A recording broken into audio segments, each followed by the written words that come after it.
Today we are conducting the experiment of electrolysis of water. So in this experiment we are using a glass container, two steel spoons as the anode and cathode, and a 1.5 volt battery, and a distilled water, some sodium chloride, common salt, which will be available daily in your houses. And in this experiment, since harmful gases are released, we are wearing masks. For the electrolysis of water, the materials which we are going to use is distilled water, a glass beaker which is used so that we can easily see the experiment, and a 1.5 volt battery, and two steel spoons which are used as the anode and cathode. So we have all the components which are easily available in our daily home. So it's a very simple project. So let's start the experiment.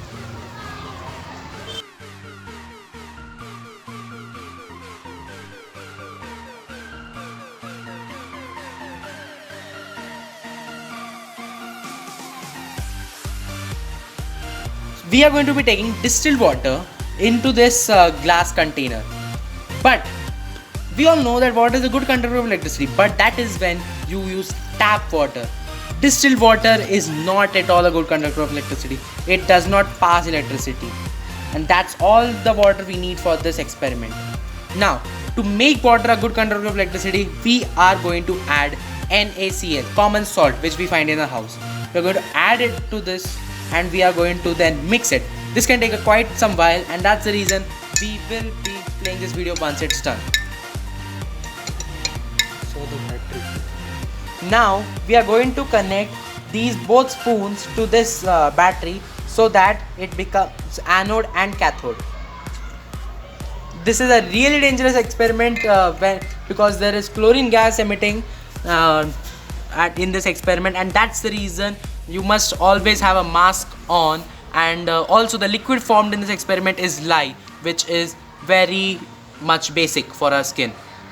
So soon the bubbles will start forming, and you will be able to see that this experiment is working quite well.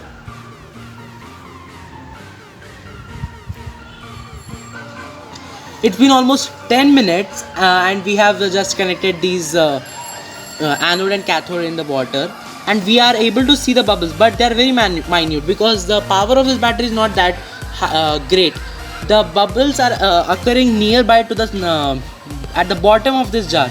They might not be quite visible, but they are forming, which means these are the bubbles of hydrogen and chlorine. Chlorine gas, soon when there are going to be more bubbles, this chlorine gas is going to come out in the form of gas, and then of course it's poisonous for us, so we cannot breathe it. Also, the solution forming over here is sodium hydroxide, which is lye, and it is very bad for us, and that's the reason we have to stay away from the liquid as well. So basically this project is really harmful. You might be seeing the spoons are touching, but they are not actually. The circuit is still working quite well, and this project has been quite a bit of success. The amount of bubbles are still less due to the less amount of electricity, but still it's working quite well. And finally, electrolysis of water has been proved, though the proof of existence is quite less, but still we have just showed you some electrolysis of water.